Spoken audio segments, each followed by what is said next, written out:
Namaskritya naram chaiva narottamam devim saraswatim vyasam tato. Perintahkanlah jiwaku ini. Arahkanlah jalan hidupku ke arah benar, Madhawa. Narayanam namaskritya naram chaiva narottamam devim saraswatim vyasam tato jayam udiraye. Setelah mengetahui semua itu, akankah aku dapat mengatasi kelemahanku?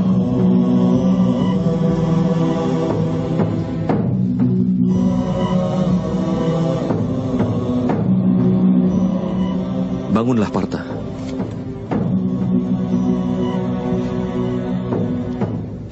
Sekarang dengarlah. Memahami rahasia kehidupan berarti juga memahami bentuk nyata dari penciptaan itu sendiri.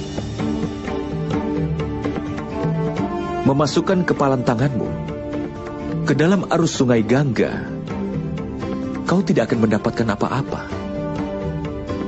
Tetapi jika kau membuka telapak tanganmu di arus sungai Gangga, maka air suci Gangga akan dapat dinaikkan hingga ke kepala.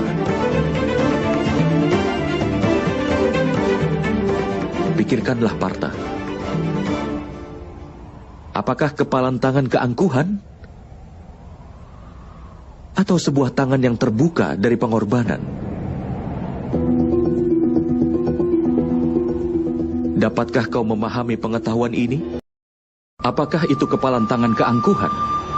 Atau tangan terbuka dari pengorbanan yang telah kau pikirkan? Dapatkah kau memahami pengetahuan ini?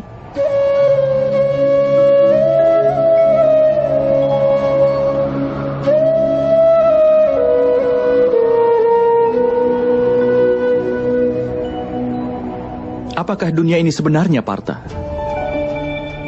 Manusia, iblis, burung, parasit, serangga, ikan, dan pepohonan? Bagaimanakah semuanya diciptakan? Berasal dari unsur apa mereka diciptakan? Bagaimana fungsi mereka dan bagaimana cara mereka bertahan? Bagaimanakah cara mereka mati? Dan apa yang akan terjadi setelah semua itu mati?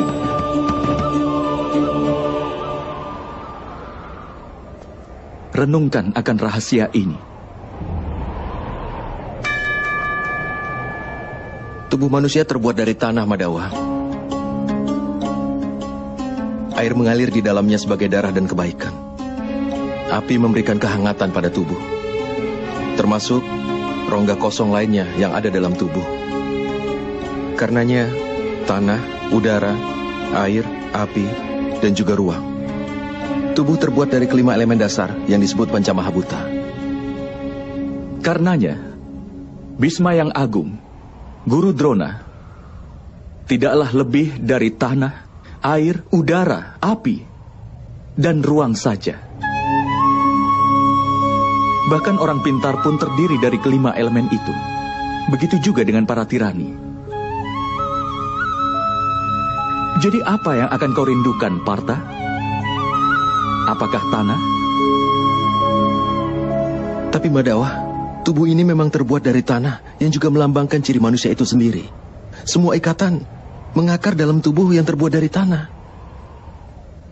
Tidak, Partha. Jika ini memang benar, lalu mengapa tubuh seseorang akan hancur setelah mati?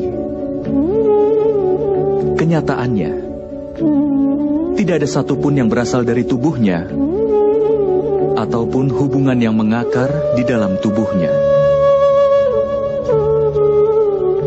Sifat dan tingkah laku dan juga amal dari seseoranglah yang menjadi cirinya.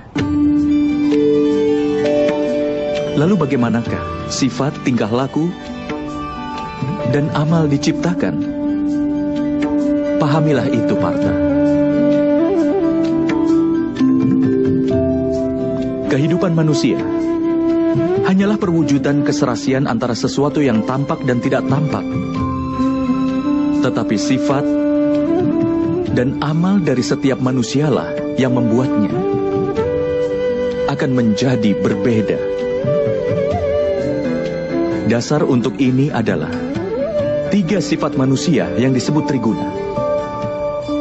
Terdiri dari tamas, rajas, dan satwam. Apa yang dimaksud dengan itu, Madawa? Tamas berarti kebodohan. Menghabiskan hidup tanpa memikirkan, baik atau buruk bisa dikatakan tamas yang berhubungan dengan kebodohan. Seperti halnya kehidupan binatang, yang semata-mata hanya untuk memenuhi keinginan tubuh mereka. Satwam sendiri artinya adalah kebaikan. Ketika seseorang dalam situasi tertentu memikirkan keadilan, kebenaran, dan tradisi sebelum melakukan sesuatu, maka dia disebut sebagai satwam yang berhubungan dengan kebaikan. Di tengah kedua hal itu adalah seseorang yang menguasai ilmu pengetahuan, tapi dia juga tertarik akan nafsu tubuh dan juga pikirannya. Seperti manusia yang hidup dengan keangkuhan, artinya rajas yang berhubungan dengan nafsu. Dengan menciptakan keseimbangan antara kebodohan, nafsu, dan juga kebaikan, maka sifat manusia dapat ditentukan.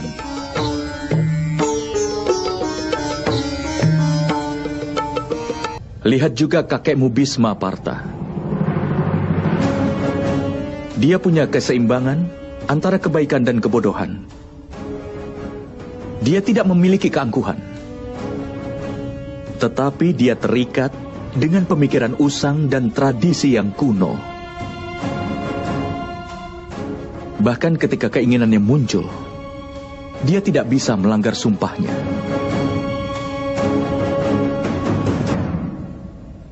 Lihatlah Guru Drona. Dia memiliki baik pengetahuan maupun keangkuhan. Pengetahuan membebaskan manusia, tetapi keangkuhannya tidak membiarkannya mencapai kebebasan.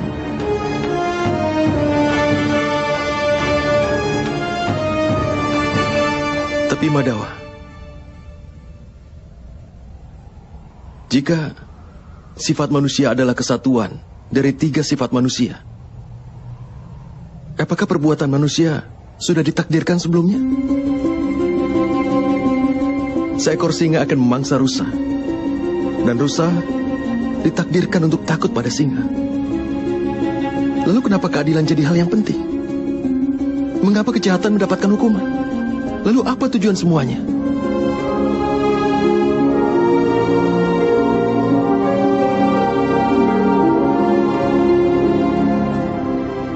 Sebuah pertanyaan yang bagus, Partha. Tapi pertama-tama, pahamilah apa yang dimaksud dengan manusia itu. Manusia tidak hanya gabungan dari 5 elemen dasar itu. Tidak hanya kelima wujud itu. Panca indera penggerak, dan 3 sifat manusia. Tidaklah hanya gabungan dari ke-23 wujud itu. Agar manusia dapat menjalankan fungsinya, dia memerlukan energi. Dan energi itulah yang disebut dengan kehendak. Jadi Madawa, apa manusia terdiri dari kehendak? Tidak, Partha. Bersamaan dengan kehendak manusia dan gabungan dari ke-23 unsur itu adalah ciptaan. Dan yang berada dalam peringkat disebut manusia ini terbuat dari 23 unsur, yang artinya percikan terkecil dari dewa, yang dinamakan sebagai jiwa. Ketika ciptaan dan manusia menjadi satu, yang berarti ketika percikan terkecil dari dewa berada dalam tubuh seseorang sebagai jiwa, saat itulah manusia akan hidup. Apa yang dimaksud dengan jiwa, Madawa? Dan apa yang dimaksud dengan memahaminya? Seperti halnya ketika manusia menggunakan kereta. Seperti itulah jiwa menggunakan perangkat yang disebut dengan tubuh. Melalui media tubuh, Dia mengalami suka dan duka dari tubuh itu. Tetapi jiwa bukanlah tubuh, Partha. Tubuh masih bisa dihancurkan. Tetapi jiwa tidak akan bisa dihancurkan. Nainam cindati sastrani, nainam dahati pavaka, nacainam kelidayanti apo, nasosayati maruta. Artinya jiwa tidak bisa ditembus senjata apapun, ataupun dibakar dengan api, ataupun dilemahkan oleh air, ataupun dikeringkan dengan angin. Walaupun jiwa berada di dalam tubuh, jiwa itu abadi. Nah hanya mane sarire.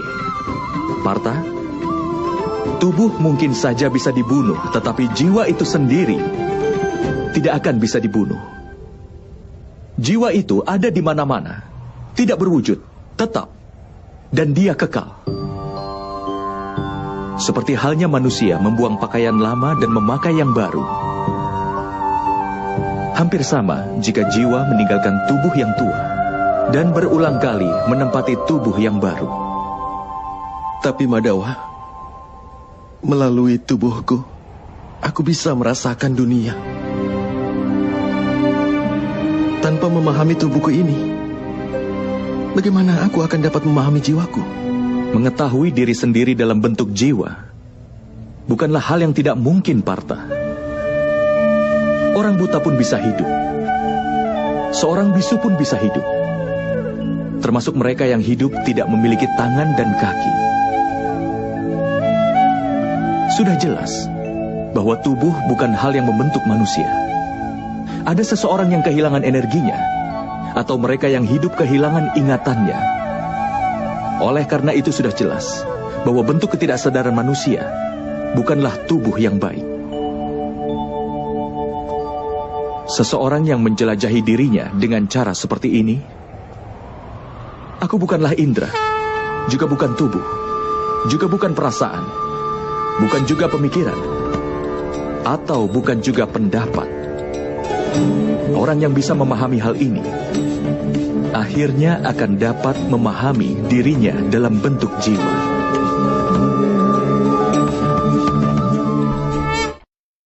Apakah tujuan dari jiwa itu sendiri, Madawa? Ketika ciptaan tersebut terpisah, dan ketika manusia dan alam diciptakan, maka manusia, yang adalah bagian dari dewa, menjadi jiwa, dan berdiam dalam setiap wujud penciptaan. Jiwa itu sendiri dikelilingi oleh nafsu dan kegelapan, Partha. Terbangun dari lelapnya nafsu belaka dan memahami dirinya sebagai bagian dari dewa adalah sebuah tugas, tujuan, dan tekad jiwa itu sendiri. Tapi Madawa, jika setiap jiwa adalah bagian dari dewa, apa perkembangan dan kemunduran dikendalikan sendiri oleh dewa? Seperti permata tergeletak di tanah, tidaklah hilang kilauannya. Demikian pula, jiwa yang dikelilingi oleh wujud penciptaan yang mengetahui bahwa ini merupakan bagian kecil dari dewa. Seringkali jiwa menganggap bahwa tubuh mereka adalah segalanya. Mereka berbeda dengan jiwa itu sendiri yang tidak mereka ketahui. Melalui sebuah penderitaan, bau, rasa yang dirasakan oleh tubuh, maka akan dianggap sebagai sebuah pengalaman. Dan mereka tidak pernah berusaha keras untuk berubah.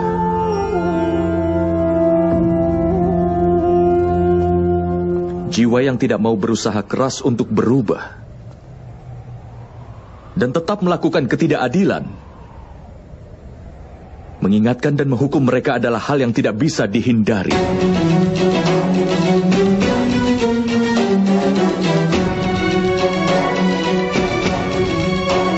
Kau lebih baik memahami hal ini juga, Partha, bahwa kau bukanlah tubuh, tetapi sebuah jiwa.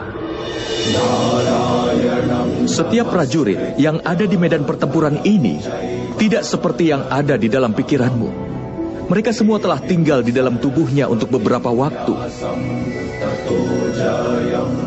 tubuh mereka akan mati.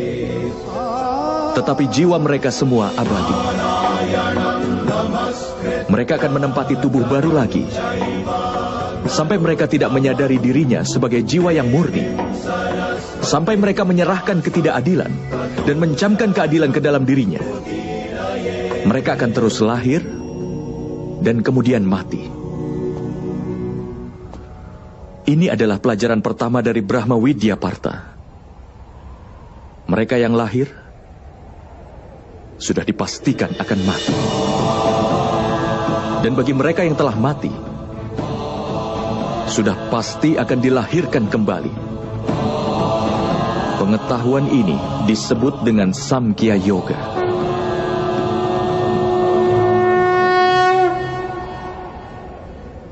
Apa keadilan dan ketidakadilan itu, Madhawa? Jalan yang dipijak oleh manusia, di mana dia akan melihat dirinya sebagai jiwa. Dan mengetahui dirinya adalah bagian kecil dari dewa. Maka jalan itu dinamakan keadilan.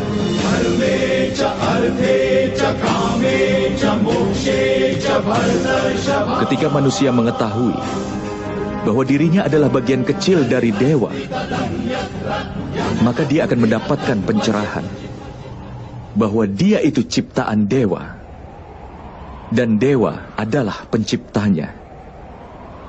Tidak ada perbedaan di antara ciptaan dan dewa.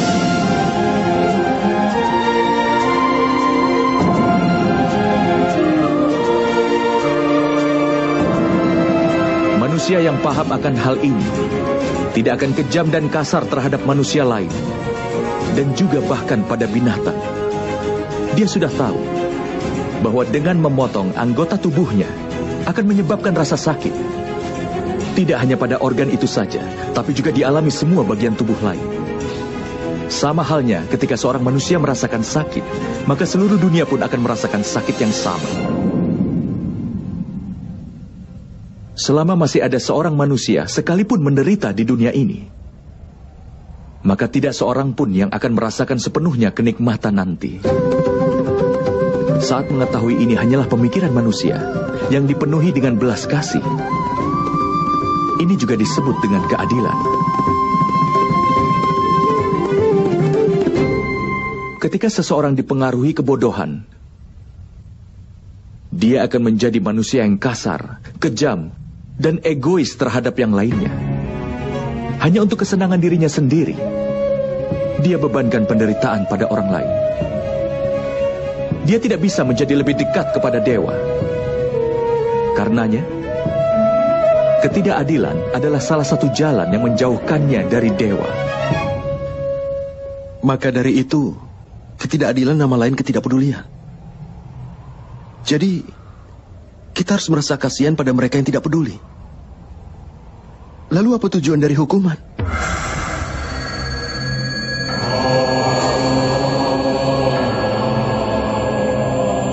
Ketika seseorang enggan mengetahui nilai dari pengetahuan, atau bahkan enggan untuk melirik pengetahuan itu, maka hukumannya adalah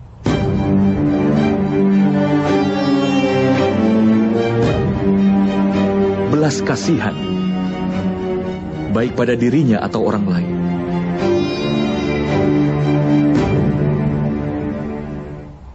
Tahap-tahap penciptaan akan selalu menurut kehendak dewa.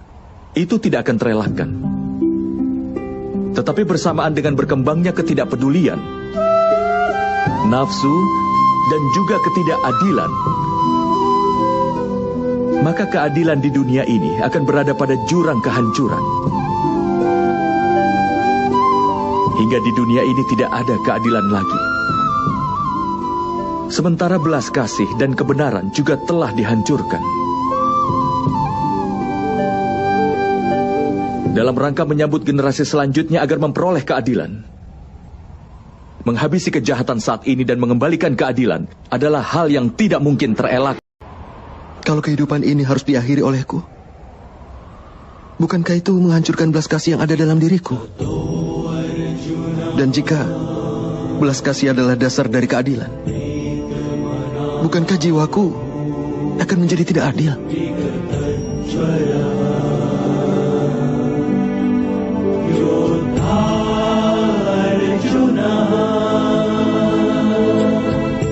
batas dari keadilan sudah pasti akan dibuat. Tetapi batas dari amal belumlah dibuat, Partha. Perbedaan di antara amal dan perbuatan sangat perlu untuk lebih dipahami lagi. Semua amal adalah perbuatan, tapi tidak semua perbuatan adalah amal. Amal adalah suatu perbuatan di mana hasilnya sangat diharapkan. Ketika seseorang melakukan amal dan berharap mendapatkan kenikmatan, kekayaan, dan kehormatan, maka dia terikat pada hasil perbuatannya itu. Ketika amal ditunjukkan untuk mengharapkan suatu hasil, maka dinamakan sakam karma yoga. Dan ketika amal dilakukan tanpa mengharap hasil apapun untuknya, maka itu dinamakan niskam karma yoga. Inilah alasannya mengapa dia harus terlahir berulang-ulang. Kenyataannya manusia tidaklah terikat oleh sebuah amal, tapi rantai pengharapan yang terhubung dengan amalnya lah yang mengikatnya.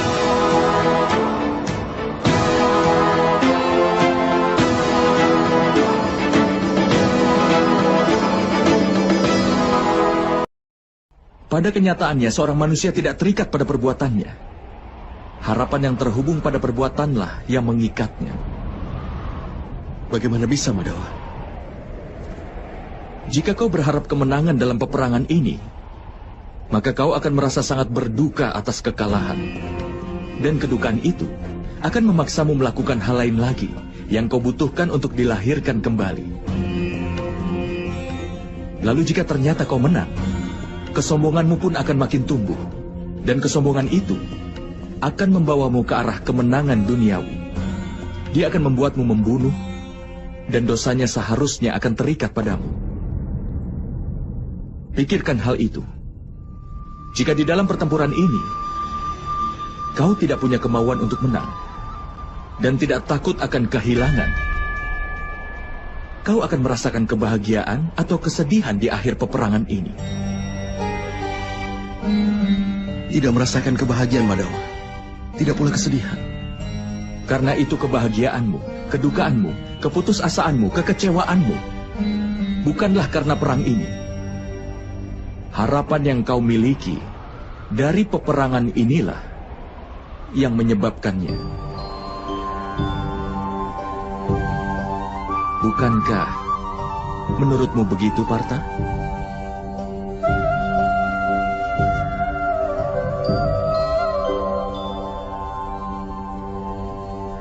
Karena itu, memegang sukacita dan duka cita secara seimbang, tanpa memikirkan akan mendapatkan kehilangan, kemenangan atau kekalahan. Dan itu artinya, jika kau terlibat dalam pertempuran, maka sukacita, duka cita, kehilangan, kemenangan atau kekalahan, wahai putra Kunti, maka kau tidak akan menanggung dosa apapun. Inilah yang disebut karma yoga. Orang yang mempelajari pengetahuan tentang Sankhya menyadari kenyataan bahwa dia bukanlah suatu tubuh, tapi suatu jiwa belaka. Bahwa kebahagiaan dan yang dialami tubuhnya hanyalah sampai pada kematian. Dan karena itu tidak nyata, tetapi hanya sebuah ilusi. Baginya, menjadi seorang karma yoga menjadi lebih mudah. Tapi Madhawa, jika perbuatan dimaksudkan untuk dikendalikan, bukankah bijak untuk melepas keduniaan dan menempuh jalan kesucian? Pemikiran seperti itu adalah satu-satunya alasan untuk perang hari ini, Partha.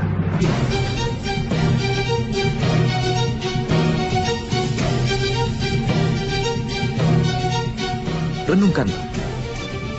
Ketika mereka yang menguasai Triguna dan yang mengetahui keadilan sudah berhenti bertindak, maka mereka yang penuh dengan ketidakadilan akan memerintah dunia ini. Tapi Partha, kenyataan pahitnya adalah bahwa hanya mereka yang baik yang bisa berguna bagi dunia ini. Tapi mereka orang yang selalu berpikir tentang kesucian. Layaknya air yang melayang sebagai uap dan debu yang tetap berada di sana. Sama halnya dengan orang suci dan terpelajar yang meninggalkan dunia. Dan mereka yang tidak adil namun dikuasai kebodohan sudah memerintah dunia. Atas alasan ini dosa-dosa dan ketidakadilan tumbuh di dunia ini.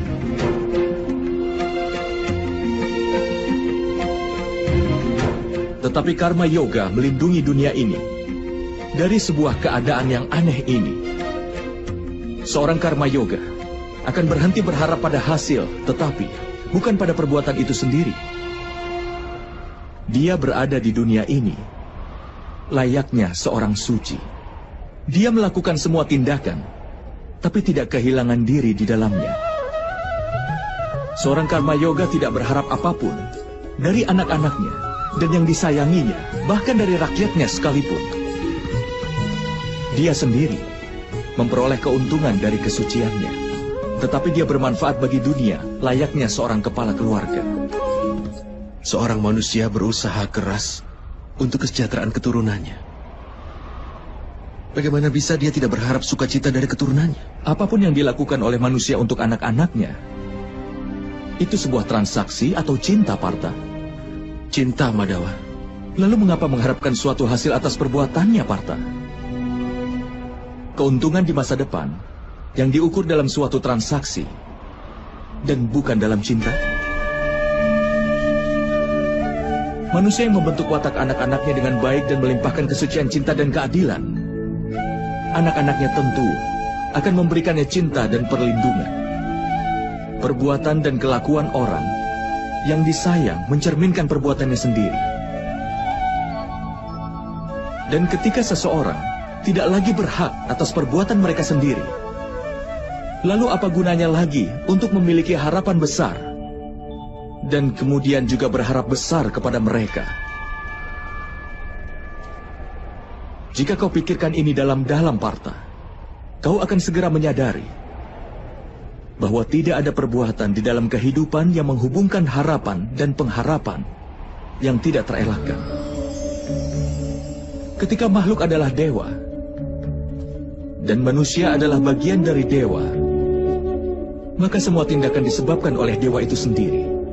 Seorang manusia tidak akan melakukan apapun dengan sendirinya. Inilah prinsip dasar dari karma yoga, Partha.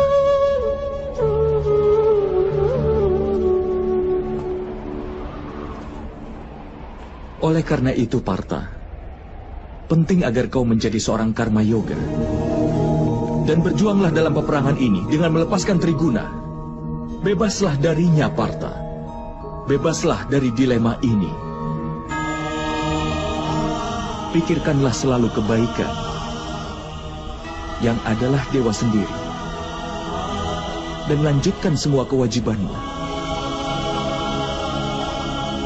Hasrat yang kau miliki untuk mencapai sesuatu dan pikiran untuk mempertahankan sesuatu yang telah kau capai sebelumnya atau yang telah kau bangun dalam semua harapanmu, itu harus dihentikan, Partha. Dan bebaskan jiwamu sekarang juga.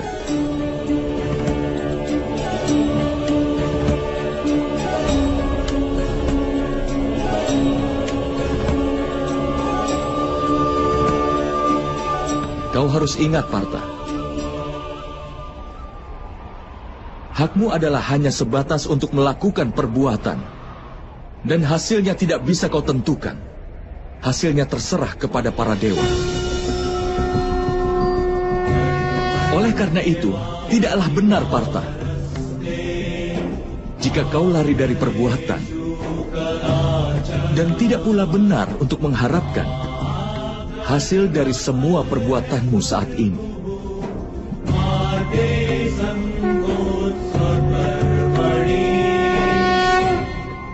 Orang yang tidak mengharapkan hasil, tapi tidak berhenti berbuat baik. Lalu bagaimana seorang karma yoga itu bisa dikenal, Madawa? Dengar, Partha. Orang yang membuang makanan hanya untuk mengabaikan rasanya. Pada kenyataannya hasrat untuk merasakan tidak pernah hilang dari pikirannya. Dia pun menghadapi kehilangan 2 kali lipat. Pertama-tama dia menjadi lemah. Dikarenakan usahanya untuk mencapai dewa yang tidak terelakkan, tidak bisa dia lakukan. Dan kedua, pikirannya selalu dipenuhi dengan hasrat untuk merasakan apapun.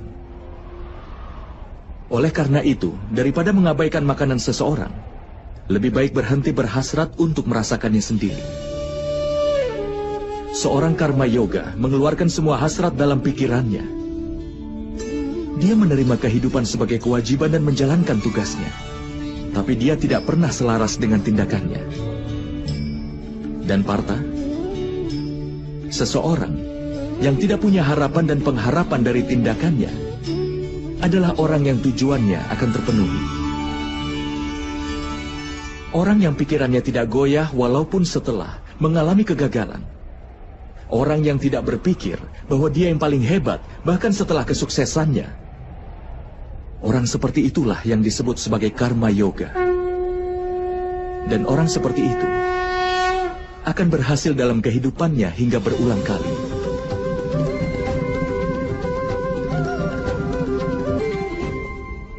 Keinginan timbul dari pengharapan akan hasil. Dan ini adalah sifat dari keinginan yang akan tetap tidak akan terpenuhi.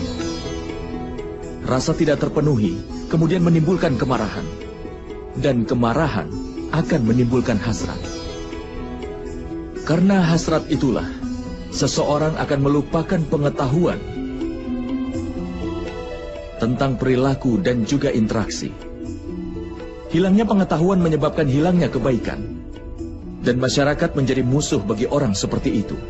Partha, bertanggung jawab adalah langkah kedua menuju pengetahuan kedewaan. Kuatkan keyakinanmu kepada Yang Maha Kuasa. Kenalilah dirimu sendiri. Bebaskan dirimu sendiri dari ikatan belenggu. Korbankan hasrat akan hasilnya dan lakukan saja kewajibanmu.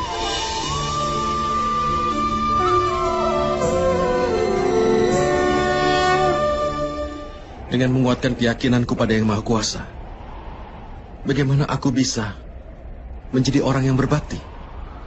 Partha, dikarenakan oleh Sankhya Yoga, seorang manusia tetap mengingat Yang Maha Kuasa. Dan mengingat Yang Maha Kuasa akan melahirkan rasa pengabdian pada manusia itu sendiri. Dan rasa itu disebut dengan pengabdian. Pengabdian mencerahkan seorang manusia tentang mana yang benar dan yang salah. Dan pengetahuan itu memberinya penglihatan terhadap Yang Maha Kuasa.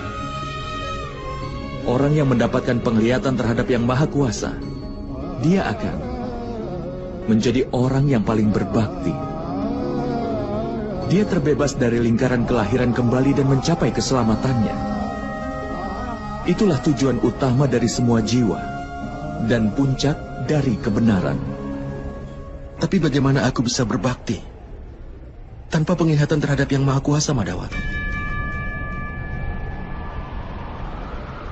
Untuk bisa mendapatkan penglihatan terhadap Yang Maha Kuasa, singkirkanlah keserakahan, kesombongan, kemarahan, dan juga prasangka. Jika seseorang yang duduk dalam gelap berkata bahwa dia ingin melihat matahari, apa yang akan kau sarankan? Tidakkah kau akan katakan untuk keluar dari ruangan itu dan berdiri di bawah langit terbuka? Matahari sudah ada di sana sebelumnya. Sama halnya Partha, alam semesta ini adalah Yang Maha Kuasa. Yang Maha Kuasa adalah segala sesuatu. Tidak ada sesuatu kecuali hanya Dia saja. Seseorang yang melihat jiwanya sendiri akan melihat Yang Maha Kuasa. Layaknya rasa dari sebutir garam tidak berbeda dibanding dengan rasa di lautan. Sama halnya pula, suatu jiwa tidak akan jauh berbeda dari Yang Maha Jiwa. Artinya, Madhawa, apakah kau Yang Maha Kuasa?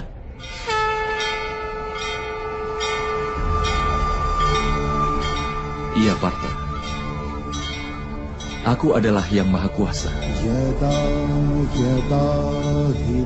Sebenarnya sama seperti dirimu. Tapi kau tidak tercerahkan tentang hal itu. Tidak seperti diriku.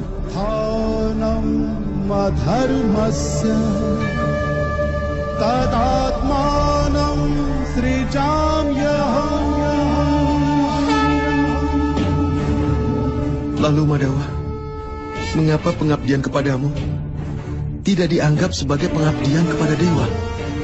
Tentu saja. Pengabdian kepadaku adalah pengabdian kepada yang Maha Kuasa. Kau tidak perlu merasa ragu. Dan kau tidak perlu merasa khawatir. Korbankanlah segalanya dan dapatkan perlindunganku untukmu, Partha. Bagaimana mungkin begitu, Madawa? Karena banyak manusia yang telah menyaksikan kelahiranmu. Bahkan ibumu pun masih hidup. Kau dilahirkan dari rahimnya. Bagaimana kau bisa jadi keduanya dulu dan sekarang? Kau menyaksikan tubuh ini. Dan aku berbicara dari jiwa. Aku telah dilahirkan tidak terhitung. Aku juga memiliki banyak perwujudan. Aku telah berada di dalam banyak rupa. Dan aku pun telah mati tepat di sini.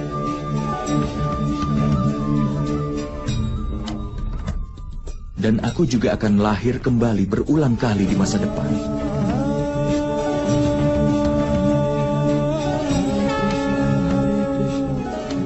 Kapanpun kebenaran terancam, kapanpun yang jahat menampakkan kejahatannya, maka demi menyelamatkan kebenaran itu sendiri, untuk menghancurkan yang jahat dan menegakkan kembali kebenaran, aku akan terlahir kembali.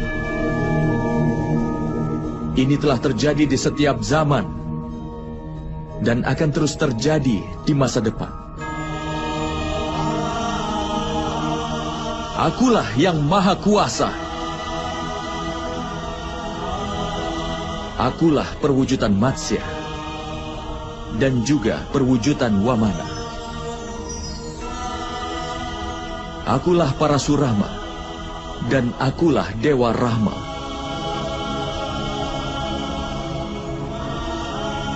Akulah Brahma, Wisnu, dan Mahesa. Akulah Saraswati, Kali, dan juga Laksmi.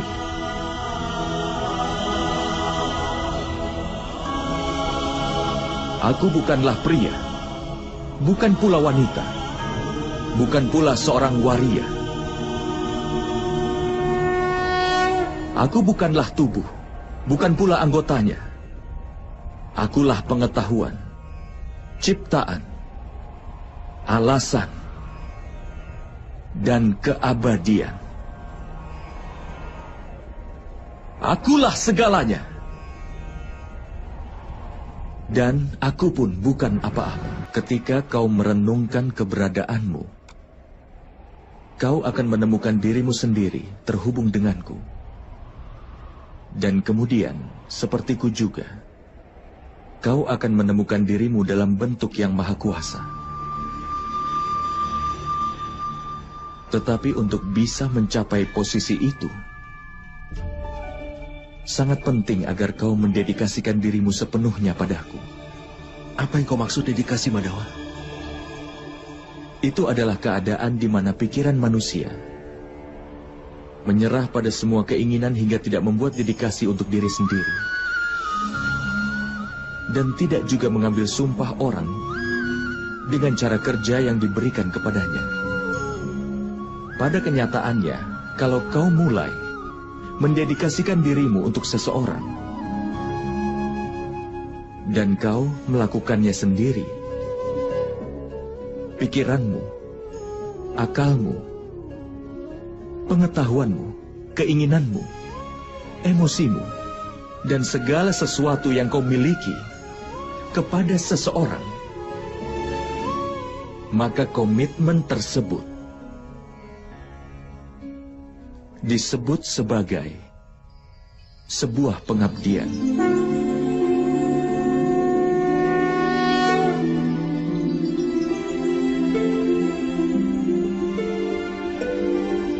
Seorang istri berkomitmen untuk suaminya.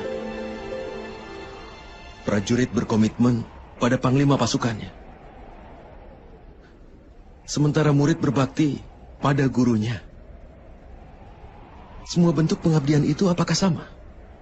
Bukankah semua itu untuk mencapai Yang Maha Kuasa? Tidak, Partha. Ketika seseorang berbakti untuk sesuatu, ataupun untuk seseorang, itu tergantung acuannya. Dia tidak meninggalkan ruang untuk keraguan. Atau pertanyaan pengabdian terhadap seseorang. Yang jahat bisa membuat orang menjadi memfitnah. Karena itulah perlu untuk mendedikasikan diri pada apa yang benar, yang membuat manusia menjadi benar.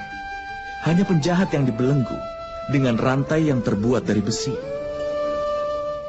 Lampu candi diikat oleh rantai yang terbuat dari kuningan. Kemudian juga ada rantai emas yang melingkar di leher kita sebagai sebuah hiasan. Kesetiaan terhadap suami, terhadap guru dan teman, itu hanya beberapa bentuk kesetiaan, Partha. Tapi yang disebut kesetiaan sejati adalah kesetiaanmu terhadap Yang Kuasa.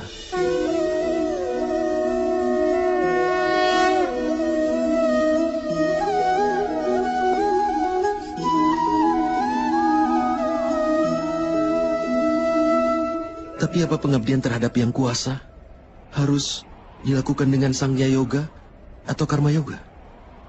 Karena Sankhya Yoga, manusia tahu bahwa mereka hanyalah jiwa. Dan karena Karma Yoga, mereka bisa membebaskan diri dari ikatannya. Dan karena pengabdian hingga manusia mengetahui wujud yang nyata dari Yang Maha Kuasa. Dan manusia juga bisa mengetahui tentang arti keadilan dari Yang Maha Kuasa. Manusia berada dalam lingkaran hidup dan mati. Hingga demi mencapai kebahagiaan di dunia dan pengetahuan, manusia pun mengabdikan dirinya untuk Yang Maha Kuasa, yang menjadi tujuan utama dari semua jiwa. Maksudnya, tubuh manusia ini tidak ada nilainya, Madawa? Itu pasti bernilai, Partha. Tubuh manusia menjadi media bagi manusia untuk bertemu dengan Yang Maha Kuasa. Antara kematian dan juga reinkarnasi, di mana pengetahuan akan jiwa tetap aktif. Dengan segala pengalaman, pengetahuan, dan belajar dari kehidupan yang sebelumnya, jiwa pun menjadi bagian dari tubuh yang baru. Dan ini hanya terjadi ketika dia menjadi bagian dari tubuh manusia itu sendiri. Ini adalah hubungan antara Setra dan Setragna. Aku tidak bisa mengerti tentang hal itu, Madawa. Ketika ada yang tahu bahwa tubuh kita adalah seperti bagian dari tanah ini, artinya hanya tempat yang seperti Setra, dan orang yang mengerti tentang tanah tersebutlah yang ada di sana. Karena itulah, maka dia menjadi seorang Setragna. Kemudian lewat tubuhnya bisa mengukur kemajuannya. Jiwa dalam tubuhnya akan menyeimbangkan 3 kebajikan itu. Dengan pengabdian untuk Yang Kuasa, dia bersatu dengan Yang Maha Kuasa. Yang dilakukan seorang pemuja adalah berbakti, bukan pengabdian, Madawa? Tidak, Partha. Itu langkah pertama untuk pengabdian secara nyata. Dalam kenyataan, pengabdian bukanlah tugas, tetapi itu merupakan sebuah keputusan. Sangat penting bagi manusia untuk memurnikan jiwanya melalui doa, penebusan dosa, kemurtadan, ritual yoga, dan juga pembelajaran diri, namun tetap berbakti pada Yang Maha Kuasa. Karena setiap manusia harus mencurahkan semua perhatian dan mengarahkan setiap nafasnya untuk Yang Maha Kuasa.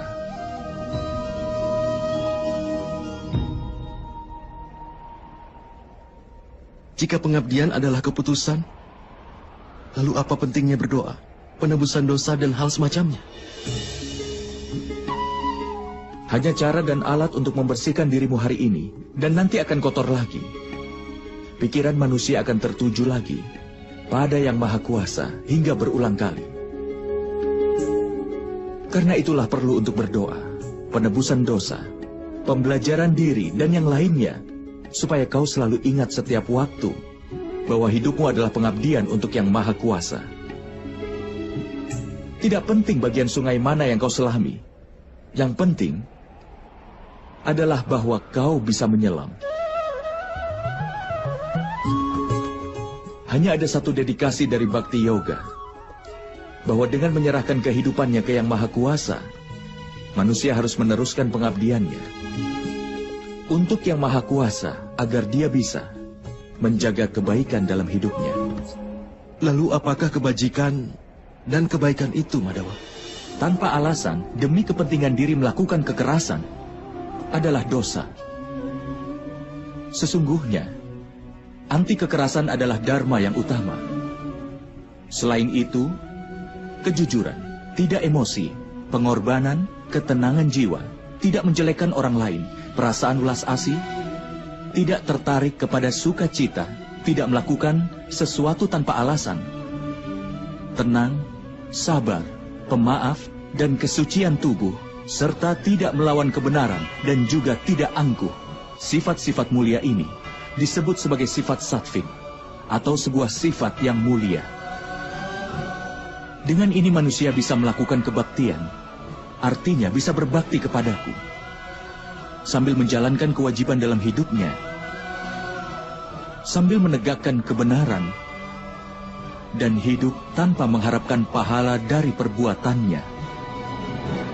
Orang seperti itu sudah pasti akan aku berikan ketenangan, dan setelah kematian ku beri tempat untuk bersemayam dalam diriku.